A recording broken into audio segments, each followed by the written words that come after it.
Welcome back, Mitchell Mustangs. Thank you so much for joining again today on Tuesday, April 14th. Yesterday, we talked about literary language and how the reason why we use literary language is to have a common language. It's an academic language for us to know what we're talking about with others when we discuss the text that we read. And last night, when I was reading my own independent reading book, the author's use of figurative language, which falls under the category of literary language, was amazing. The author's use of figurative language helped me to visualize the story that's taking place. It also helped me to better understand what's happening inside of the story. It keeps me in tune and very alert to what I'm reading because it's so well written. So figurative language, examples for figurative language would be the use of similes or metaphors or idioms, personification. All of those types of literary devices fall under the category of figurative language. And it's really important for us as readers to pay keen attention to authors' use of figurative language because the author has thought intentionally about using that particular literary device in that particular moment to engage with the reader and help the reader to truly understand what's taking place in that part of the story. E.B. White does a beautiful job of using descriptive language, figurative language, and we've talked about that in the past. In his way of writing helps us to really make a movie and see the story inside of our minds. So today, as we are reading, let's listen and see if E.B. White uses any figurative language in this chapter. So let's jump right back in because I want to know what's going to happen. They're on their way over to receive some sort of award. So let's read. The Hour of Triumph. Special announcement, said the loudspeaker in a pompous voice. The management of the fair takes great pleasure in presenting Mr. Homer L. Zuckerman and his famous pig. The truck bearing this extraordinary animal is now approaching the infield. Kindly stand back and give the truck room to proceed. In a few moments, the pig will be unloaded in the special judging ring in front of the grandstand, where a special award will be made. Will the crowd please make way and let the truck pass? Thank you. Wilbur trembled when he heard this speech. He felt happy but dizzy. The truck crept along slowly in low speed. Crowds of people surrounded it, and Mr. Arable had to drive very carefully in order not to run over anybody. At last, he managed to reach the judge's stand. Avery jumped out and lowered the tailgate. I'm scared to death, whispered Mrs. Zuckerman. Hundreds of people are looking at us. Cheer up, replied Mrs. Arable. This is fun. Unload your pig, please, said the loudspeaker. All together now, boys, said Mr. Zuckerman. Several men stepped forward from the crowd to help lift the crate. Avery was the busiest helper of all. Tuck in your shirt, Avery, cried Mrs. Zuckerman, and tighten your belt. Your pants are falling down. Can't you see I'm busy? Replied Avery in disgust. Look, cried Fern, pointing. There's Henry. Don't shout, Fern, said her mother, and don't point. Can I please have some money? Asked Fern. Henry invited me to go to the Ferris wheel again, and I don't think he has any money left. He ran out of money. Mrs. Arable opened her handbag. Here, she said. Here is 40 cents. Now don't get lost and be back at our regular meeting place by the pig pen very soon. Fern raced off, ducking and dodging through the crowd in search of Henry. The Zuckerman pig is now being taken from his crate, boomed the voice of the loudspeaker. Stand by for an announcement. Templeton crouched under the straw at the bottom of the crate. What a lot of nonsense, muttered the rat. What a lot of fuss about nothing. Over in the pig pen, silent and alone, Charlotte rested. Her two front legs embraced the egg sack. Charlotte could hear everything that was being said on the loudspeaker. The words gave her courage. This was her hour of triumph. As Wilbur came out of the crate, the crowd clapped and cheered. Mr. Zuckerman took off his cap and bowed. Lurvy pulled his big handkerchief from his pocket and wiped the sweat from the back of his neck. Avery knelt in the dirt by Wilbur's side, busily stroking him and showing off. Mrs. Zuckerman and Mrs. Arable stood on the running board of the truck. Ladies and gentlemen, said the loudspeaker, we now present Mr. Homer L. Zuckerman's distinguished pig. The fame of this unique animal has spread to the far corners of the earth, attracting many valuable tourists to our great state. Many of you will recall that never-to-be-forgotten day last summer when the writing appeared mysteriously on the spider's web in Mr. Zuckerman's barn, calling the attention of all and sundry to the fact that this pig was completely out of the ordinary. This miracle has never been fully explained, although learned men have visited the Zuckerman pig pen to study and observe the phenomenon. In the last analysis, we simply know that we are dealing with supernatural forces here, and we should all feel proud and grateful. In the words of the spider's web, ladies and gentlemen, this is some pig. Wilbur blushed. He stood perfectly still and tried to look his best.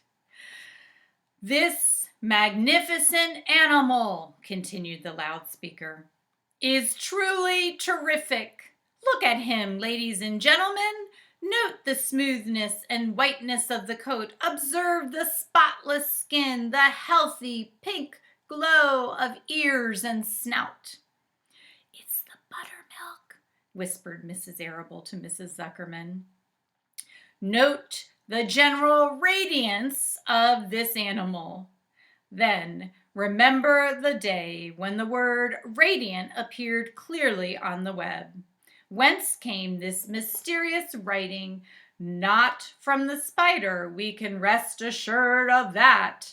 Spiders are very clever at weaving their webs, but needless to say, spiders cannot write. Oh, they can't they? Murmured Charlotte to herself. Ladies and gentlemen, continued the loudspeaker, I must not take any more of your valuable time. On behalf of the governors of the fair, I have the honor of awarding a special prize of $25 to Mr. Zuckerman, together with a handsome bronze medal suitably engraved in token of our appreciation of the part played by this pig, this radiant, this terrific, this humble pig in attracting so many visitors to our great county fair. Wilbur had been feeling dizzier and dizzier through this long complimentary speech. When he heard the crowd begin to cheer and clap again, he suddenly fainted away.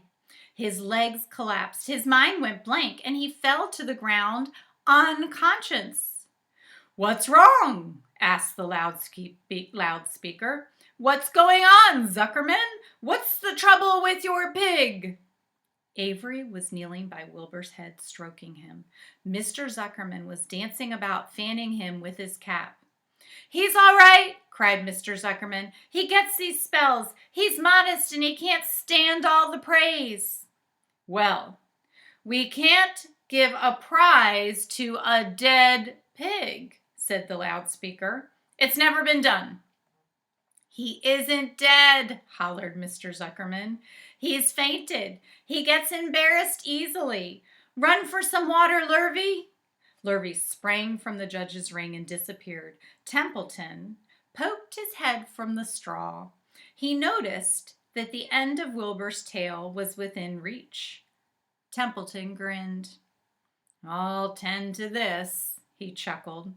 He took Wilbur's tail in his mouth and bit it, just as hard as he could bite. The pain revived Wilbur.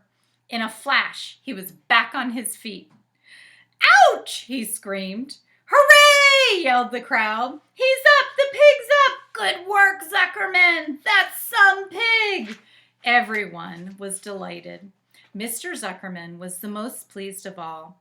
He sighed with relief. Nobody had seen Templeton. The rat had done his work well. And now, one of the judges climbed into the ring with prizes. He handed Mr. Zuckerman 2 $10 bills and a $5 bill. Then he tied the medal around Wilbur's neck. Then he shook hands with Mr. Zuckerman while Wilbur blushed. Avery put out his hand and the judge shook his hand too. The crowd cheered. The photographer took Wilbur's picture. A great feeling of happiness swept over the Zuckermans and the Arables. This was the greatest moment in Mr. Zuckerman's life. It is deeply satisfying to win a prize in front of a lot of people. As Wilbur was being shoved back into the crate, Lurvy came charging through the crowd carrying a pail of water. His eyes had a wild look. Without hesitation, he dashed the water at Wilbur. In his excitement, he missed his aim and the water splashed all over Mr. Zuckerman and Avery. They got soaking wet. "For goodness sake!" bellowed Mr. Zuckerman, who was really drenched. "What ails you, Lurvy? Can't you see the pig is all right?" "You asked for water," Lurvy said meekly. "I didn't ask for a shower bath," said Mr. Zuckerman, and the crowd roared with laughter. Finally, Mr. Zuckerman had to laugh too, and of course Avery was tickled to find himself so wet, and he immediately started to act like a clown. He pretended he was taking a shower bath. He made faces and danced around and rubbed imaginary soap under his armpits. Then he dried himself with an imaginary towel. "Avery, stop it!" cried his mother. "Stop showing off!" But the crowd loved it. Avery heard nothing but the applause. He liked being a clown in a ring, with everybody watching in front of a grandstand. When he discovered there was still a little water left in the bottom of the pail, he raised the pail high in the air and dumped the water on himself and made faces. The children in the grandstand screamed with appreciation. At last, things calmed down. Wilbur was loaded into the truck. Avery was led from the ring by his mother and placed on the seat of the truck to dry off. The truck, driven by Mr. Arable, crawled slowly back to the pig pen. Avery's wet trousers made a big wet spot on the seat. So Mitchell Mustangs, we're talking and thinking about figurative language. And just right here on this page, there's figurative language throughout the whole book. But let's just think about this. It says here, when the water was poured on Avery, that he immediately started to act like a clown. So we know that's a simile when we compare two things to help others to understand what we're talking about. So we know by that comparison that he was acting silly. E.B. White could have said Avery was dancing around and acting silly, but instead he decided intentionally to use a simile, like a clown, because we know clowns are silly and they're entertainers. And that is exactly what E.B. White wants us thinking about, how Avery is entertaining this crowd and his personality. It just fits right along. I also love how it goes down. It continues along with this line of thinking. And it talks about how, but the crowd loved it. Avery heard nothing but the applause. He liked being a clown in a ring with everybody watching in front of a grandstand. So here, he liked being a clown in a ring. That's a metaphor. So again, E.B. White continues this comparison of Avery being a clown. There's no like or as there, so he continued to be a clown. That's a metaphor, comparison without any words in between. So as you read your independent reading books today, look for that figurative language, identify it, reread parts of your book where the author provides you with wonderful uses of figurative language, and then think to yourself, why did the author choose to use this simile right here? How does this simile help me to visualize and better understand what's taking place in this story? And quite frankly, enjoy reading this story. It makes it more interesting. It makes us pay attention closer to the story when the author is intentional about the words he or she chooses to use. So, Mitchell Mustangs, the last thing I want to say to you today is stay healthy, happy reading, happy writing. Thank you so much.